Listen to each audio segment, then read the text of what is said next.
Today we're going to talk about problem solving and a strategy for problem solving that is a solid problem solving strategy. It might seem really redundant and kind of dumb, but it is technically a good strategy. We are going to write a verbal model first. A verbal model is basically using words to write some sort of equation to decipher what's happening. So if you know a formula like distance equals rate times time, writing that out in words. Assign labels, that's kind of putting the numbers in, putting letters in. Write an algebraic model, that's a true equation with numbers and letters. Solve the algebraic model, and then most importantly, answer the question. You have to make sure at the end that you do answer the question. So number 1, the bullet train runs between 2 Japanese cities, a distance of 550 kilometers. Yeah, I'm not going to try to read those on camera. When it makes no stops, it takes 2 hours and 15 minutes to make the trip. What is the average rate of the bullet train? So I think I mentioned this one just a second ago. Do you guys all know the formula? Distance equals rate times time.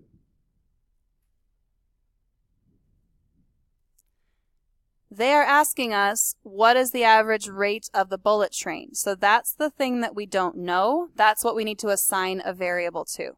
So I'm going to assign R to that one. Our distance is in kilometers. I like to make a little note so I know what label each of my things are. And what is the distance in this problem? 550 kilometers. And our time? How do we write 2 hours and 15 minutes as just plain hours? You can think about the clock, so it's going to be 2 point something. 15 minutes is a quarter of an hour, so 0.25. If you need to, you can do 15 minutes divided by 60 minutes to figure out what that decimal is, if you don't already know. With 15 minutes, you probably can figure it out. If it's something like 12 minutes, you might have to do 12 divided by 60 to figure out what the decimal is. Okay, can you solve the equation 550 equals 2.25 R?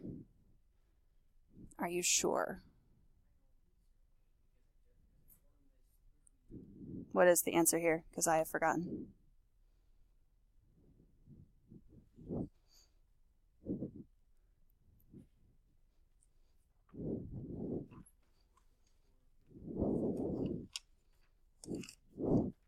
Should just be 244, isn't it?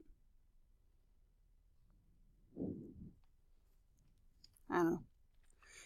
Okay, now the important thing here, once you get R equals 244, are you done? No. The last part of this is answer the question. So what is the average rate of the bullet train? 244 kilometers per hour. Go back to your labels. We took 550 kilometers divided by 2.25 hours. Oops, I put my decimal in the wrong place. Ignore that. Okay. I would like you to try number 2 on your own. I will give you a couple hints. The first sentence is designed to kind of throw you off. It's some side information that you're going to need to answer the question at the end. So it advertises a maximum flow rate of 2.5 gallons per minute. Here's where the problem really starts. Find the flow rate if it fills a 22-gallon bathtub in 9.5 minutes. So question number 1 is find the flow rate. Question number 2 is this part here. Is this within the advertised limits? Let's start with question 1. Flow rate. If you think about a bathtub, the volume of the bathtub is going to be the flow rate, the gallons per minute, times the amount of time. So gallons per minute times time. And do you guys remember, I'm going to find a place to do this over to the side. if you do gallons per minute times the number of minutes, do you remember that those labels will cancel and you'll be left with gallons as your answer? So kind of think about that as you're setting up the formula. But that's your formula. Put numbers in, see if you can answer this question.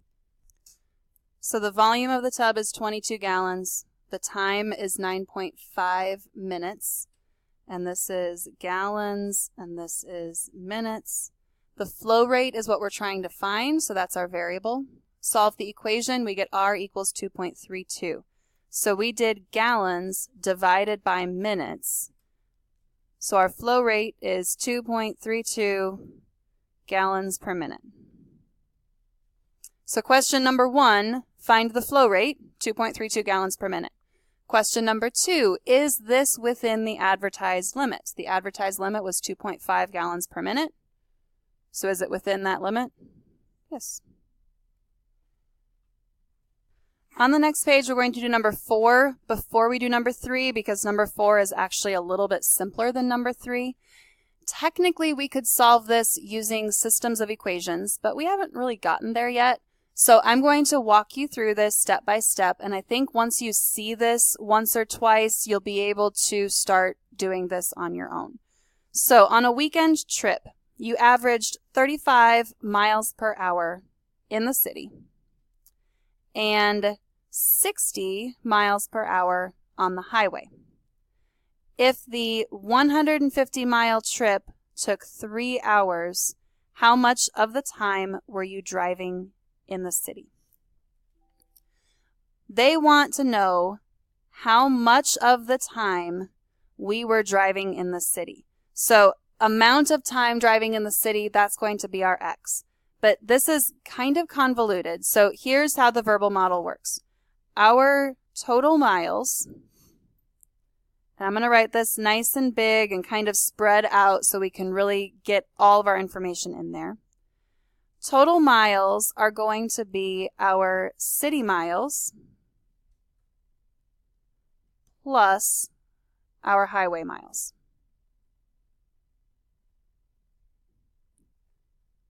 Now, right now, you're probably thinking, I don't see anything really about total number of miles except for the 150 miles. So where the heck did you get this from? Trust me. But do you agree that the total number of miles for our trip is going to be the number of miles we drove in the city plus the number of miles we drove on the highway? Does that at least make sense so far? Okay. City miles are going to be comprised of your miles per hour, your speed, times the amount of time, your number of hours. And think about it. If you do miles per hour times the number of hours, hours are going to cancel out and you're going to be left with miles. So your city miles are made up of your speed times the amount of time you spent driving in the city. Similarly, your highway miles are going to be made up of your speed on the highway times the number of hours you drove on the highway. And if you need to make this more precise, so this is our speed in the city times our amount of time in the city. Oops, I put more MPG, I meant MPH. Oh, I'm sorry. Your speed on the highway times your time on the highway. So this is a little subgroup, and this is a little subgroup. And I'm going to go even further and put some colors next to this to kind of match up with what I have in the problem. Okay, total miles. We're going to start assigning things into this model. What's our total miles on this trip? 150. Okay, city. We want city speed. What's our speed in the city? 35 miles per hour. How much time did we spend driving in the city? Isn't that what we're trying to figure out? How much time were you driving in the city? So that's going to be our X. Our X is how much time we spent driving in the city. Okay, highway speed. What's our highway speed? 60 miles per hour. the time. We don't want to use a different variable, but think about our total amount of time is 3 hours. So if we take 3 hours minus the amount of time we drove in the city, that's going to be equivalent to the amount of time we drove on the highway. Okay, so first weird thing about this problem is this whole city miles subgroup and the highway miles subgroup. So these two things are kind of weird. The other weird thing is X is going to be the number of hours we drove in the city. So the number of hours we drove on the highway is our total number of hours minus X. Okay, once we get this broken down a little bit, we have 150 equals 35X plus, can we distribute here? 60 times 3 is 180. 60 times negative X is negative 60X. Is that an equation that you feel you can solve? Okay, take a moment, solve it, and then we'll talk about the answer to the question. I got X equals 1.2. Now the nice thing about lining everything up starting at the top, X is hours in the city. The question is asking how much of the time were you driving in the city? We were driving in the city for 1.2 hours. You own a lawn care business. You want to know how much money you spend on gasoline to travel to out-of-town clients. In a typical week, you drive 600 miles and use 40 gallons of gasoline. Gasoline costs $1.25 per gallon. Your truck's fuel efficiency is 21 miles per gallon on the highway and 13 miles per gallon in town. Again, I am going to do total miles equals, and this time highway comes first, so highway miles plus city miles. And I know that highway miles is going to have more to it, and city miles is going to have more to it. In this problem, it's miles per gallon and number of gallons. If I take miles per gallon and multiply by the number of gallons, my result will be miles. So we are going to do miles per gallon, your fuel efficiency, times the number of gallons used on the highway. City miles are going to be miles per gallon in the city times the number of gallons we used in the city. Okay, let's start throwing stuff in there. Total miles. Where's the total miles? 600. Highway miles per gallon is 21.